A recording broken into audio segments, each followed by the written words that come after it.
Okay, so you sent over this report. It's called Microgrids and Resilience Enhancing Energy Security in Disaster-Prone Regions, CMR, from January. Right. And it was fascinating. Yeah.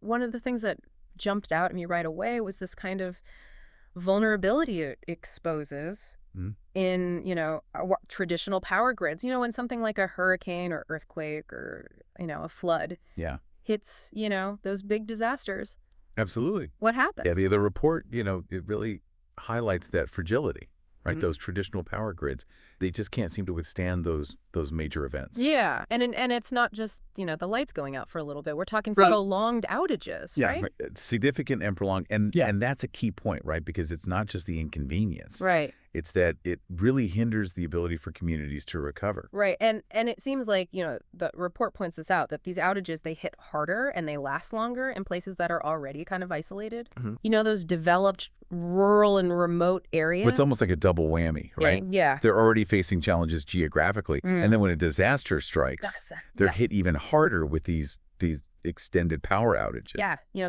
Think about those communities that are already, geographically isolated. Then a disaster hits and they lose power for an extended period of time. And it's Mhm. like, hospitals, schools, water treatment, emergency communications, all that stuff is, Absolutely. really hindered. Essential services are crippled, and that's when things get really difficult Yeah. for those communities to bounce back. Yeah. It really, throws a wrench in the whole community resilience It really does. thing, right? Undermines it for sure. And then, we think about the solutions, right? So the traditional backups, Yeah. like diesel generators. Right. The go-to solutions. All right. But the report makes it clear that those aren't always the answer, especially in the long term. Yeah. And why is that? Well, for a couple of reasons. Sometimes they're just not practical. Okay. Think about the logistics of getting a diesel generator to a remote area after a major disaster. Right. Infrastructure's damaged fuel supplies might be disrupted. Especially in those hard to reach places. Exactly. And even if you can get it there and get it running, Yeah. it's not really a sustainable solution. Okay. So we've got a problem, right? The traditional grid goes down. Yes. The backups don't always work. Right. So what does this report point to as a solution? Well, the report really champions the adoption of microgrids as a key solution. Okay. So what is that? So essentially, it's a decentralized power system. Oh, okay. And the crucial thing is they can operate independently from the main power grid during an outage. So it's like its own little... Exactly. Imagine a localized, self-sufficient Oh, okay. energy ecosystem. All right. Interesting. It's a fascinating concept. Yeah. And it's not just, some kind of future thing. Yeah. The report, had some numbers in it. Oh, absolutely. That really kind of struck me as like, Yeah. whoa, this is happening. This is happening now. Yeah, the global microgrid market, it was valued at almost 10 billion USD in 2023. Wow. And it's projected to grow at over 16% each year between 2024 and 2032. So that's a huge... It's a significant growth rate. Yeah. By 2032, it's expected to reach over 37 billion USD.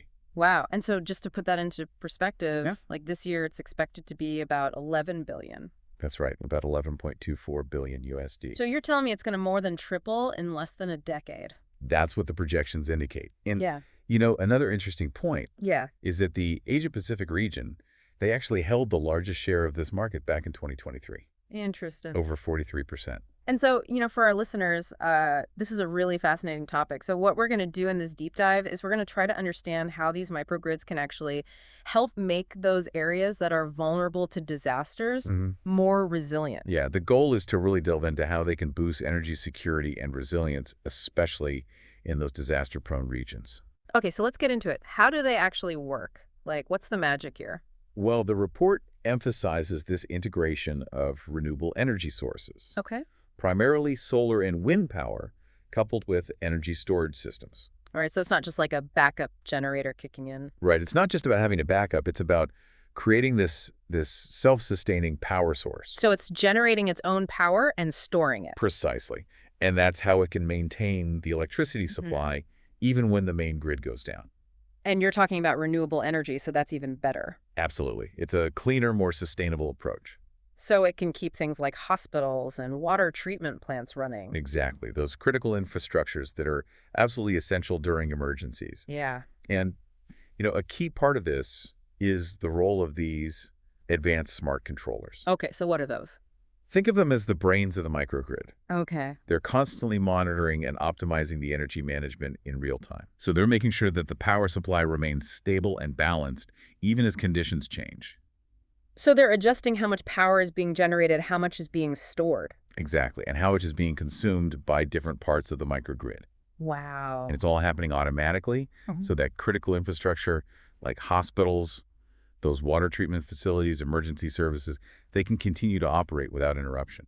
So even if the larger grid goes down, these smart controllers are kind of like rerouting everything? Exactly. They're making sure that the power gets to where it's needed most. Okay, that's fascinating. And the report even, had an example of a government that's investing in this technology. Yeah, the Canadian government's announcement back in September 2023 is a great example. Okay, what did they do? So they committed over 175 million Canadian dollars, which is about 130 million USD, Okay. to 12 clean energy projects in Alberta, and this included funding for a microgrid specifically for the Montana First Nation. That's amazing. It is. And this initiative, it's part of a larger program called the Smart Renewables and Electrification Pathways Program, or SREPs, Okay. and they're aiming to invest a total of 4.5 billion Canadian dollars by 2035. So that's a huge It's a significant investment. commitment. Yeah. Yeah, it shows that, a real commitment from the government to support this kind of technology. Okay, so we've got governments investing, we've got a market that's growing rapidly.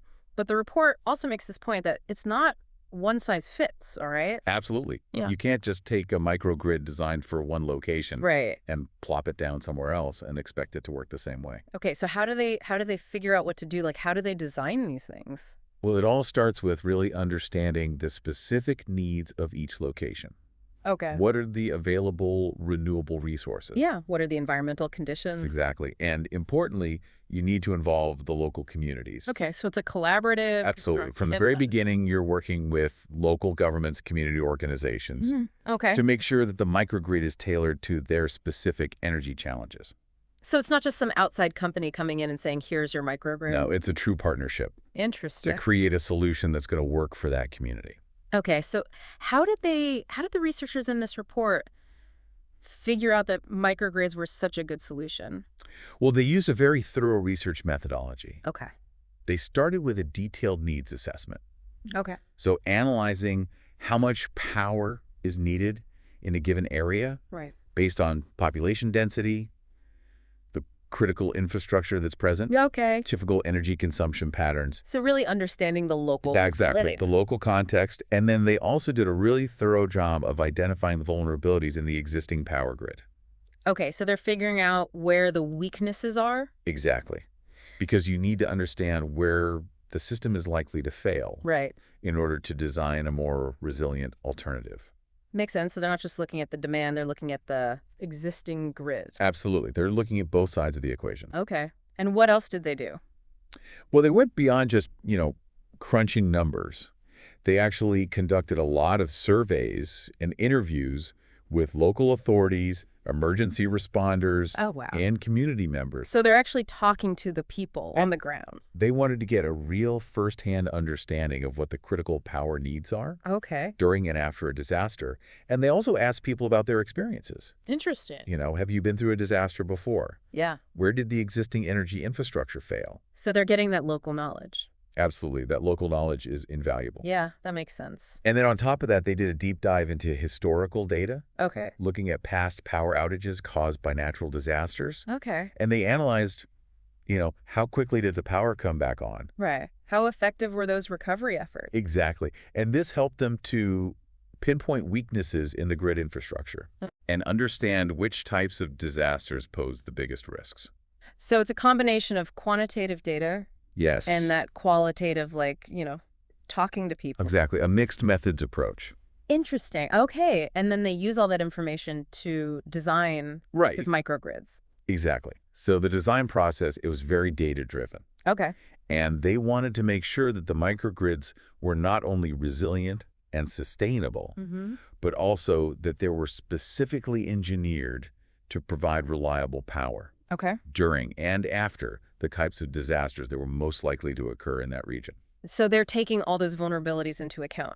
Absolutely. They're building in resilience to the specific threats that each community faces. And what about the renewable energy part of this? Like how did they choose which renewable sources to use? Yeah, so they did a very careful evaluation of the local renewable energy potential. Okay. So things like solar, wind, hydropower. Okay. And they considered, the climate, the geography. What are the natural resources that are available in this particular area? Mm-hmm. And so, for example, in sunnier regions, solar power was a primary focus. Makes sense. But in areas with good wind resources, Yeah. they might lean more towards wind power. Or hydro, if that's available. Exactly. So it's about choosing the best fit for the local conditions. Okay, so let's say, the sun's not shining or the wind's not blowing. Right. How do these systems still provide power? Well, that's where energy storage comes in. Okay. And they looked at a variety of storage options. Okay. With a big focus on battery storage systems. Okay. So the idea is you store the excess energy that's generated, Okay. especially when you have a lot of sun or wind, Right. and then you can use that stored energy when you need it most. Okay, so it's like a backup battery for the whole Exactly. microgrid. It's like a giant backup battery for the community. And then the report also mentioned smart grid technology. Yes. What's that all about? So smart grid technology, it's all about using digital communication and control systems Okay. to make the grid more efficient and reliable. Okay. So in the context of microgrids, it allows for real-time monitoring Okay. and intelligent management of the energy distribution. So kind of making sure that the power is going where it needs to go. Exactly. And it's doing this dynamically, Okay. adjusting to changes in demand, Oh. changes in generation. So it's like a super intelligent. It is. Yeah. It's a very intelligent system that's constantly optimizing itself. Okay, so they put all this effort into designing these microgrids. What kind of impact are they actually having? Well, the results have been very encouraging. Okay. One of the most significant findings is that microgrids have led to a noticeable reduction Mm-hmm. in both the frequency and the duration of power outages. Okay, so fewer outages and they don't last as long. Exactly. That's great. And the report actually includes a very compelling real-world example. Oh, tell me about it. So there was a major hurricane that hit an area with an operational microgrid. Okay. And despite the main power grid going down completely, Oh, wow. the critical services in that area, they maintain power. Amazing. So things like healthcare facilities, Mm. emergency shelters, That's incredible. they were able to continue operating. So people could still go to the hospital. Absolutely. The local hospital was able to function at full capacity. Wow. That's a powerful example of how microgrids can really make a difference. Life-saving. Absolutely, in those critical situations. And the report also talks about how important this is for rescue teams. Right, because reliable communication is essential during a disaster. Yeah.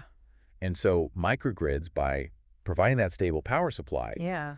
they enable rescue teams to coordinate their efforts much more effectively. So they can actually talk to each other. Exactly. They can communicate, they can share information, they can coordinate the deployment of resources. Yeah. And ultimately, that leads to faster and more effective aid delivery. That's huge. It can be the difference between life and death in some cases. Now, the report also mentioned something about Caterpillar acquiring tangent energy solutions. Right. And that might seem a little bit out of left field, Yeah. but it's actually very relevant. Okay. So Tangent Energy, they specialize in providing what's called energy as a service. Okay. And they developed this really sophisticated software platform called a DERMS. Okay, and what does that stand for? It stands for Distributed Energy Resources Management System. What a mouthful. It is a bit of a mouthful, but essentially it's like an air traffic controller Okay. for all the different energy sources within a microgrid. Okay. So it's managing the renewables, the storage, any traditional generators, making sure they're all working together smoothly and efficiently. Wow. And they can all be monitored remotely. Oh, that's interesting. So Caterpillar, by acquiring Tangent Energy, Mm-hmm. they're really positioning themselves to be a major player Yeah. in this growing microgrid market. So not only are we seeing governments investing, we're seeing these, big companies Mhm. getting involved as well. It's a sign that this is becoming mainstream. Yeah, that's exciting. And so beyond the initial disaster response, what about the longer-term recovery process? Well, the report highlights that microgrids can really accelerate recovery times Okay. because they provide that stable power supply Yeah. right from the start. So while they're still working on the main grid, the Exactly. microgrid is already up and running. And that allows essential services to come back online much faster. So the community can start getting back to normal. Yeah. Exactly. And it reduces the overall impact of the disaster. So instead of waiting for the main grid to be repaired, Right. they can kind of jumpstart the recovery process. Exactly. It gives them that much needed boost. And what about the people in charge? Sure. The local governments, the disaster management agencies? Yeah, so the report really outlines the benefits for those clients as well. Okay. It's a pretty long list. Okay, well, let's hear it. Well, first and foremost, it really enhances disaster preparedness. Okay. So having that reliable power source during outages, Mm-hmm. it means that they're much better equipped to handle emergencies. Okay, so they're not caught off guard. Exactly. They're not scrambling in the dark. Right. They have the power they need to respond effectively. Mm. And that translates to a better outcome for the community as a whole. Absolutely. Because hospitals, shelters, communication centers, Yeah. they can all stay operational even when the main grid fails. And we talked about how that leads to quicker recovery time. Right. It minimizes the disruption Yeah. and helps communities get back on their feet faster. Are there any other advantages for these local governments? Oh, yeah, there are a lot of long-term benefits as well. Okay. So first of all, it could really help with sustainability Okay. because by reducing their reliance on those diesel generators, Yeah. which are expensive and polluting, Right. they're promoting cleaner energy practices. Okay, so the microgrids themselves are more environmentally friendly. Exactly, especially if they're using renewable energy sources Yeah, like solar and wind. that makes sense. And that helps them to contribute to those broader environmental goals. And I imagine it probably saves them money in the long run. Absolutely. Yeah. Those diesel generators, they require a lot of fuel Yeah. and maintenance. So over time, the microgrid is probably a better investment. It can be much more cost-effective in the long run. And what about energy independence? Yes. So that's another key benefit. Okay. Microgrids, they make these communities more self-sufficient. Okay. So they're not as reliant on outside help. Which is really important during a disaster. Exactly when those supply lines might be cut off. Right. They can still generate their own power. So it's not just about bouncing back quicker. It's about being able to function. Yes. Even when everything else is. Exactly. It's Yeah. about having that resilience built in. Yeah, and I imagine that this also has a positive effect on, the relationship between the government and the community. Absolutely. Because when people see that their government is investing in these technologies Yeah. that are making their community safer and more resilient, Right. it builds trust. Yeah. It shows that they're taking those climate risks seriously. So it's a win-win, really. It's a win for the community. It's a win for the environment. Yeah. It's a win for the government. Okay, so to sum up this deep dive into the microgrids and resilience report, what we've really seen here is that these microgrids are a really promising solution Yeah. for those areas that are prone to natural disasters. They offer a way to create more resilient and sustainable communities. Yeah. And the key takeaway is that, when the main grid goes down, the microgrid can keep those essential services running. Absolutely. Things like hospitals, shelters, communication systems. Right. And the benefits go beyond just keeping the lights on. We're talking about fewer outages, faster recovery times, Yeah. the ability to integrate clean energy sources, Mhm. increased energy independence for communities. And what's really exciting is that, we're seeing this market grow. We're seeing governments invest. Right. We're seeing big companies getting involved. It's a trend that's gaining momentum. And so here's a final thought for you, our listener. We've been talking about microgrids, but given, how much this market is expected to grow and how, unfortunately, those extreme weather events are becoming more frequent. Yeah. What other kinds of innovative energy solutions do you think might emerge in the coming years, It's a great question. to help make communities even more resilient on a larger scale? Yeah, I think we're just at the beginning of a really exciting period of innovation in the energy sector. I think so, too. And it's going to be fascinating to see what new technologies and approaches emerge. Yeah, it really feels like we're at this kind of turning point Mm-hmm. in how we think about generating and distributing power. Absolutely. And those communities that are able to embrace these new solutions, Yeah. they're going to be the ones that are best prepared for the future. That's a great point. And that's a future that's going to be increasingly shaped by climate change and the need for greater resilience. Well said. Thanks. So thank you for joining us for this deep dive, and we'll see you next time. Take care.